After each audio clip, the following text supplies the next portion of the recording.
Hi, my name's Barry Crampton. Today I want to talk to you about, it was a subject that came up a while ago. Obviously I've been discussing EVs and the effect they're having on the motor trade and why I'm against the way they're being sold. It brought up a lot of questions, mostly, who do you think you are? You know, what do you know? All sorts of stuff like that. And I cast my mind back. Over the years, or many years ago, I started writing a blog. And the car job, find a job that you love and you'll never work a day in your life. And I touched on it yesterday. And the car job, actually, although when I first started, it was 9 o'clock in the morning till 8 at night, really, and probably most days 7 days a week. So it was a job where you had to make sacrifices, and probably the main sacrifice I made was family. And you'll see it these days. Salesmen, I would imagine the divorce rate amongst salesmen and people in the car trade is just horrendous. Find a job that you love and you'll never work a day in your life. And when I look back at the times that I've had in the motor trade, and at times I've been able to live like a multi-millionaire, you know, and my old boss, a guy called Eric Hamer, used to say, Crampton, he doesn't want to be a millionaire, he just wants to live like one. He also said I was burning my candle at both ends and I'd be dead by the time I was 30. And here I am at 66. So I must have slowed down somewhere along the way. I mean, when I worked for Mercedes, the holidays that I won, one was a weekend a long weekend in New York for Thanksgiving. And we were picked up by stretch limos, taken to the best chop house one night. And there was, they'd hired actors to come with us. And one guy was dressed like John Travolta, and I remember his name now, he's called Vinnie Spaglietti. That was his character name. And then there was Miss Brooklyn, and I was lucky enough to have Miss Brooklyn sat by me all throughout the trip. I mean, it was just fantastic. The best restaurants we went to. Then we went for a cruise up the Hudson River on a super yacht. It was just, you know, it was just absolutely fantastic. Now, most people don't get to do stuff like that. And as I was saying yesterday, the motor trade is a great leveler because if you're any good at it, you can make serious money. You know, you get people going to university and getting a degree and you know, being out of work, by which time you can already have made enough to buy your house or do whatever you want before they've even got out of university. So it is a great leveler. Although I've enjoyed it immensely, what have I done?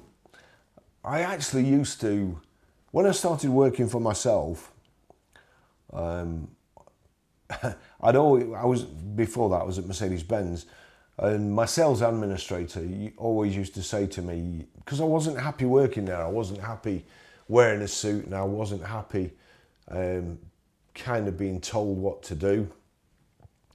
And I always said to her, my ideal work situation would be working out of a porter cabin, duster in my pocket, walking around the cars, you know, just giving them a polish down again. And that's what I ended up doing. So I opened my own little garage just on a pitch, 8 or 9 cars. And I did my office out. My office was lovely. I had paintings of whales on the, it was like sanctuary, paintings of the whales on the wall, Italian leather settee, which was beautiful, air conditioning, I had air conditioning fitted, I got surround sound for music, a toaster or a sandwich toaster, a coffee maker, and it was home from home. I had Sky TV and a flat screen TV in the corner. It was just home from home on a little car pitch. It was fantastic. I got all this ready. The first day My very first customer came in the office and, you know, lovely couple, but there was an air of despondency about them. And it shouldn't be like that when you're buying a new car. It should be a fun thing. And that's the trouble these days. It's not fun anymore. You know, the likes of Auto Trader, trawling through all that garbage, you know, that's put in front of you. And it's not fun. In the old days, you used to go around the pitch, and I think it was 6 or 7 places before you'd buy cars. So Saturdays and Sundays, some days, you know, you were juggling. If you were in the showroom or on the pitch, you'd have 4 or 5 couples looking at cars. And it was, you know, the energy that created, it kind of hyped you up. Whereas now, you're sitting here waiting for a live chat or the phone to ring. So it's a whole different thing. It's a whole different ethos. You go in showrooms now and they don't really expect to see you. If you just want going unannounced, they're all there on Facebook or chatting each other up. Certainly, you feel like you're imposing on them. You know, you feel like you shouldn't be there. If you go in the Audi showroom in Preston here, I've never felt so unwelcome in all my life. So my first customer at my garage, chap came in the office, his wife was still stood outside. Yeah, so I said to the guy, I said, look, you know, you're here buying a car, you don't seem very happy. Is it something I've done? And it transpires that he'd come out to buy a new car to cheer his wife up because they'd just lost a 21-year-old son to brain cancer. So that was my first sale, really, at my own business. And, you know, I couldn't bear, I'm not your typical salesman, I couldn't bear to profit from these people's miseries.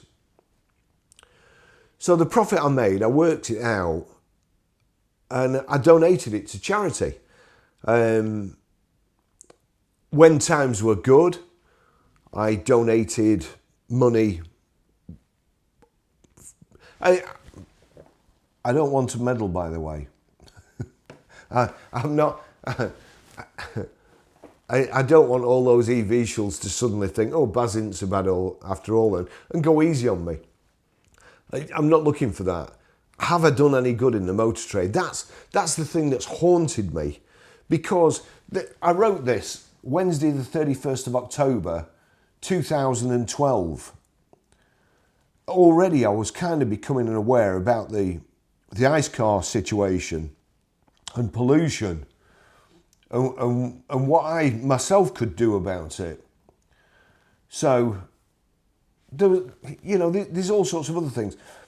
I donated to, well, breast cancer, leukemia, water aid, children's cancer, the local place, Derry House, guide dogs, the Duke of Lancaster, the Duke of Lancaster regiment. When they were fighting, apparently they hadn't even got body armour. So I donated some money to them. I also supported a little boy in Ghana from the age of 6, right up to him leaving school. A little lad called Bismarck. You know, you start, like anything else, they draw you. And it's like car sales. It's like car sales, but for little children in Dangme West, it was, Africa.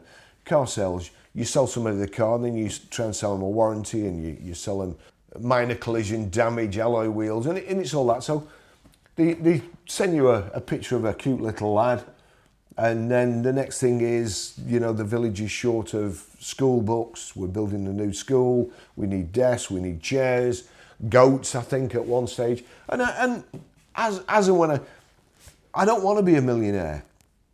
Money means nothing to me at all. You know, it just doesn't. It never has done. If I have money, I'll spend it.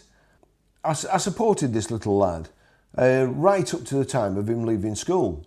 When I wrote this blog here, it says, have I done any real good, or did I just create one gigantic carbon footprint with all the cars I sold and all the electrical items that I've used in my office?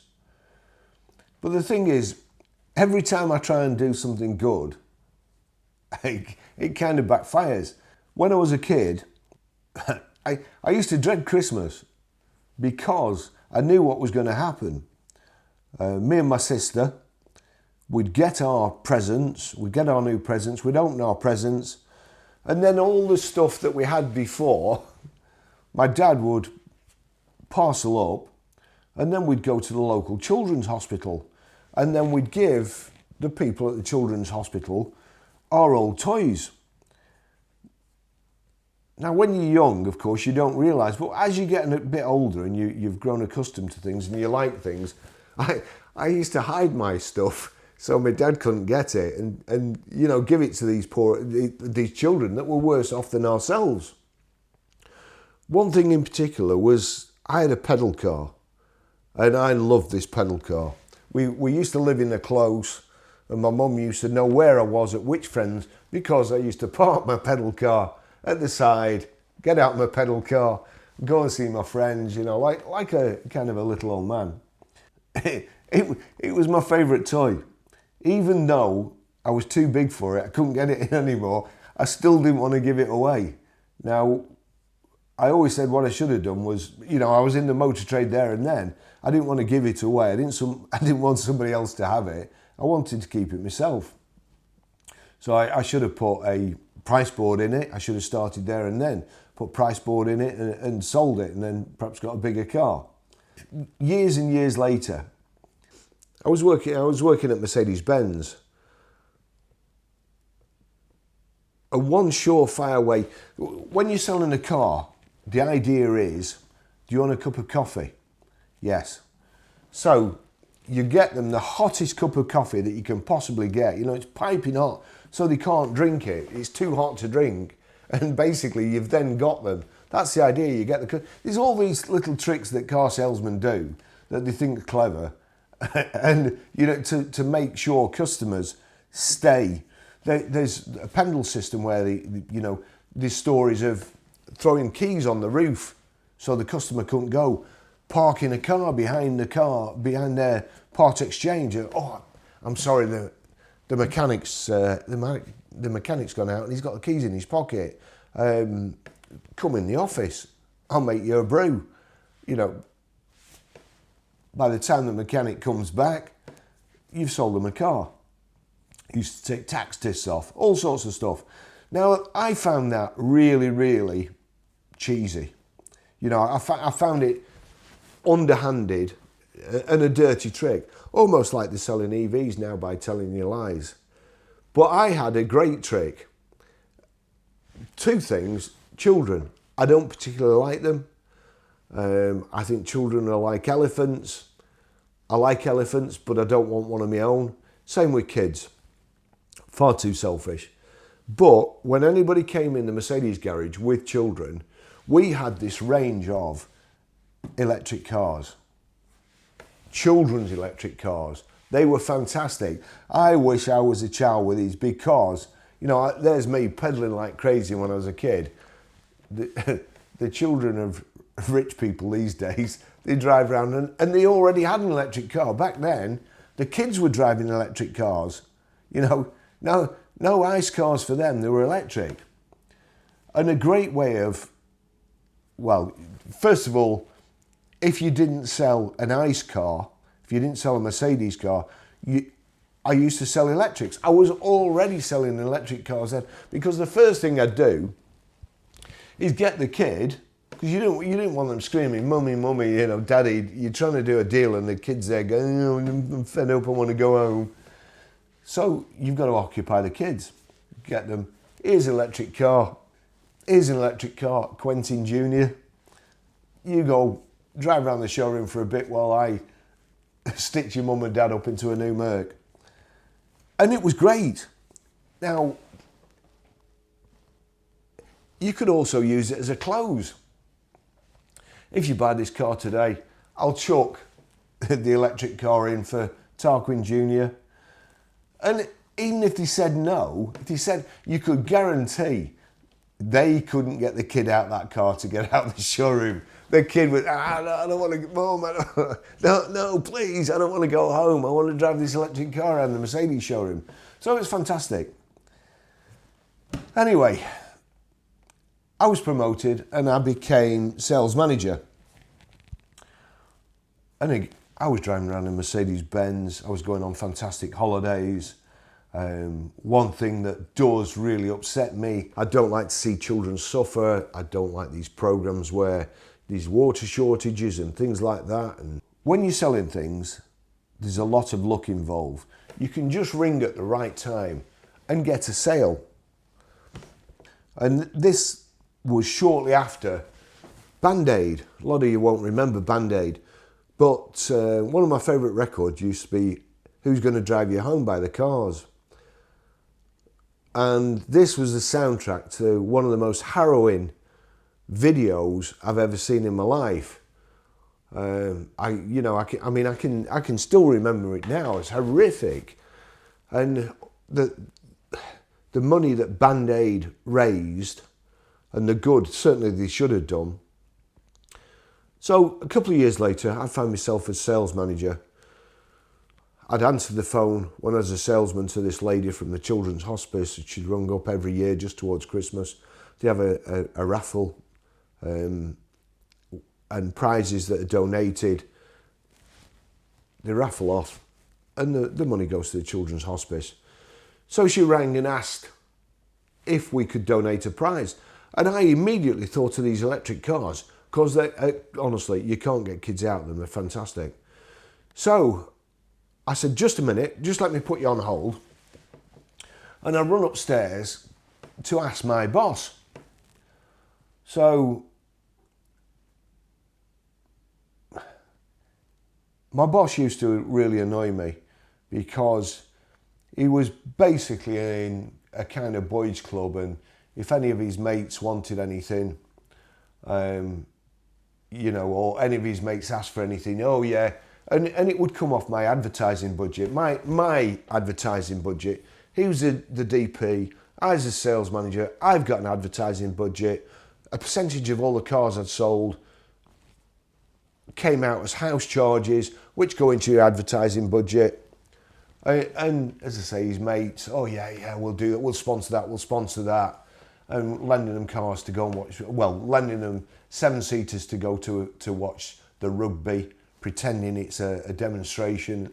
And it used to really annoy me. So I goes up and I said, boss, I've just got the lady on from the Children's Hospice.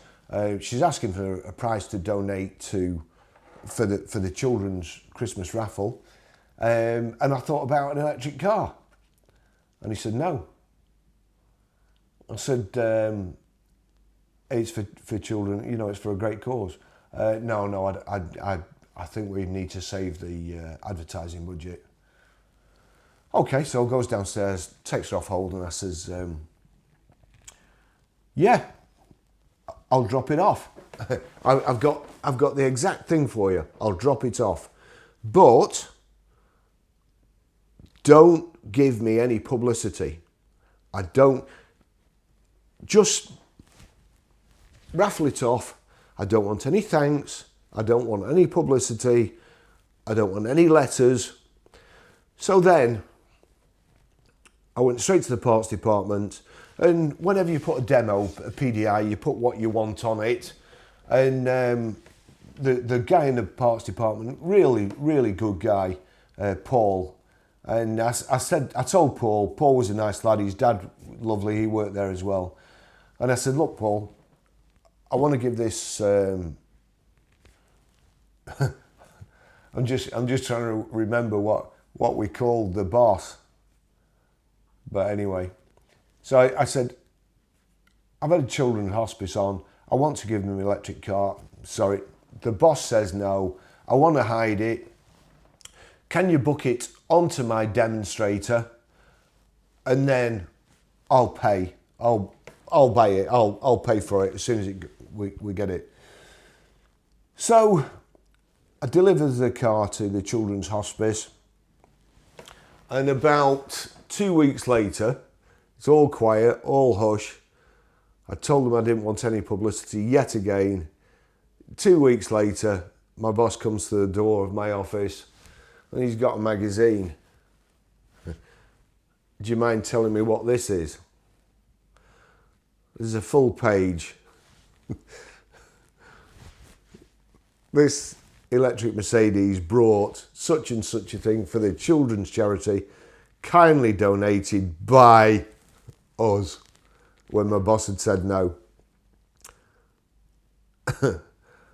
Anyway, this magazine was circulated all around the area where I was sales manager, and we got a lot of customers coming in as well saying, you know, oh, that's a fantastic thing to do, you know, really. And it got us a lot of good publicity. So it eventually became my boss's idea and I got my money back for the car. That was a bit of good. I also, people think I call electric cars. I don't call electric cars. I call the hype around them. Electric cars are fantastic. They absolutely are. People like, you know, I keep mentioning people like Colin, who are so arrogant, they can't see anybody else's point of view.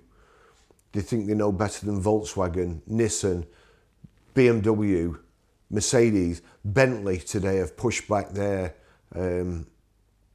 electrification. But he thinks he knows better. And that's what gets on my nerves. People like Mark, who, and the other EV chap, apparently, I believe somebody who I've never heard of has either mentioned me or made a video about me. I don't care. I don't care.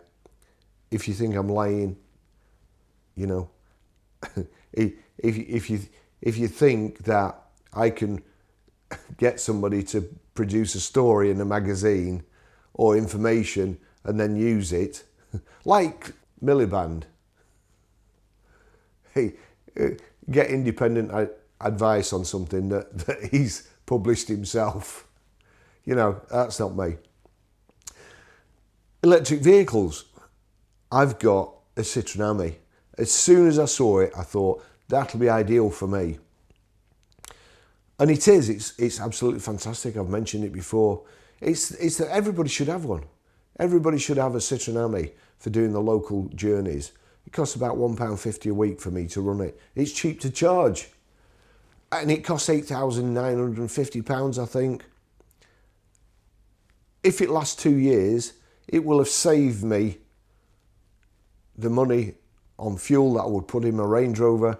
And it's also saved the diesel particulates that come out of my Range Rover. There you go, I've said it. The pollution that comes out of my Range Rover. And go some way to making amends for all the cars I've sold over the years. However, my Citroen Ami wasn't, when I say it's ideal, it wasn't ideal. In the winter, it's unusable. In the summer, it's brilliant. Well, it's too hot.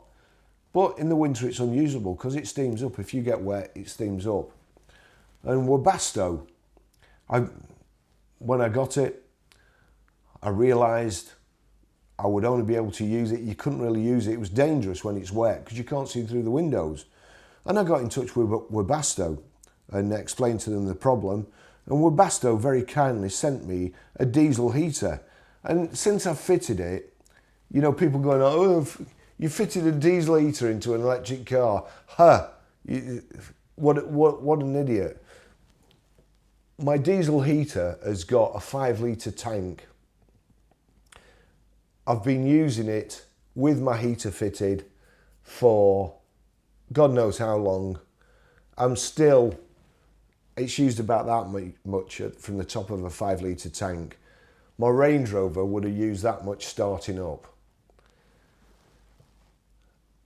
It cost me, well no, Webasto sent me the heater for nothing to fit, to see if it's, you know, to see if it can be done. It can be done, and we made a great job.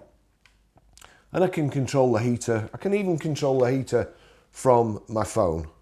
I'll just show you. Car's at the garage now. Let me just operate the, let's just do that. Record. So I can operate it from my phone. My phone here. There we go, look. Just move that along. Citroen Ami, open Citroen Ami. Thermo, oh, there you go. I've got leisure battery in it too. Heater off at the moment. Click heater on. Confirm action, okay. There you go, that switched my heater on. So from anywhere, I can switch my heater on. Warm the car up outside. If it's snowing, I can warm the car up outside. That car now is, well, I'll show you where it is as well. If I just go, let me see, where are my cameras? Ayasu there. So I'll go there, click on the garage, wait for that to come up, turn it sideways. Oh, blooming heck. I've come home in it. It should have been there. It should have been there. It's actually outside. So, so my heater, that was a bit of a poor demonstration, wasn't it? So, am I aware of the climate crisis? Yes. Do I want to do something about it? Yes. Do I think electric cars can do something about it? Yes. Do I have an electric car? Yes. Do I want to run one myself? Yes. Electric cars are ideal for me, but they're not ideal for everybody. And until they are, they won't catch on. They won't catch on by distress selling them. All that will do is lead to distress in the motor trade, distress for the people who've bought them when they try and get rid of them. You know, it has to change. And these people, these shills, honestly, they are clueless as to what's coming, to what they're creating by telling lies. It's just, they're just going to kill everything. So why do I not like certain people, EV shills, certain people who I see them as mercenaries, really. It doesn't matter who they fight for, so long as they're getting paid. That's how I see these EV shills. I see them as nothing. I see them as lowlives. They would rather you lose your savings and then make £5 from an energy contract, or promote something and get paid for it and cost you your life savings.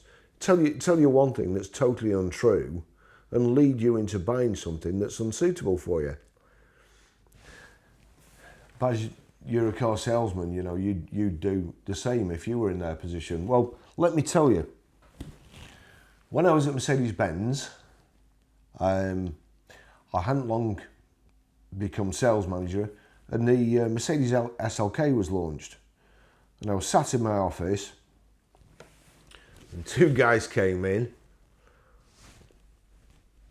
threw a brown paper bag, rolled up brown paper bag on my desk, and said, that's for you if you let Mr. I still remember his name now, I won't say it, we'll call him Mr. D. That's for you if you let Mr. D have the first SLK. And I knew what was in it, but I don't like people thinking they can buy me. People can't buy me, as I've perhaps said in previous videos. Money means nothing to me. It really doesn't. I just don't give a shit about it. I said, well, thanks very much, but I've already had my dinner. And they both looked at each other and then cottoned on.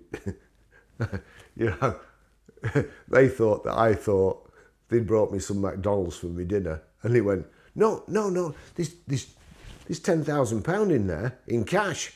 It's yours if you let Mr. D have the first SLK.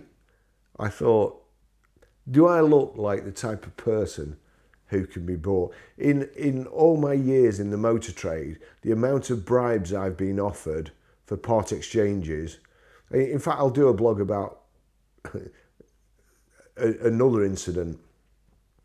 And yeah, the amount of money, you know, if you take 500 quid less, sell it me 500 quid less, I'll give you 100 quid in cash. So basically, what they want me to do is take 100 quid for doing my firm out of 500 quid. You know, not good. And the type of person who would do that, and you know, and it's all over the motor trade, honestly. It's absolutely rife in the motor trade. And don't think I don't know, because I've worked with lots and lots of people, and I could tell you lots and lots of stories. But anyway, I just said to these people, look, you know, although I did make the decision, I said, oh, I don't make the decision. And I knew basically that they were trying £10,000, but if I refused and they thought I could sway it, then the alternative wouldn't be as nice as spending 10 grand in cash. Let's put it that way.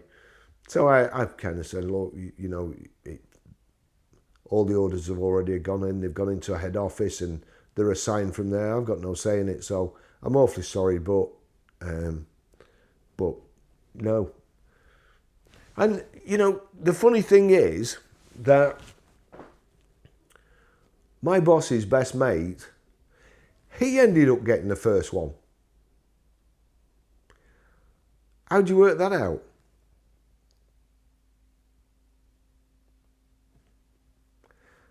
Mystery, isn't it? There you go. Have I done any good in the motor trade? I'll leave you to ponder it. Do I want the world to be a better place? Of course I do. Thanks for watching. See you in the next video. Bye-bye.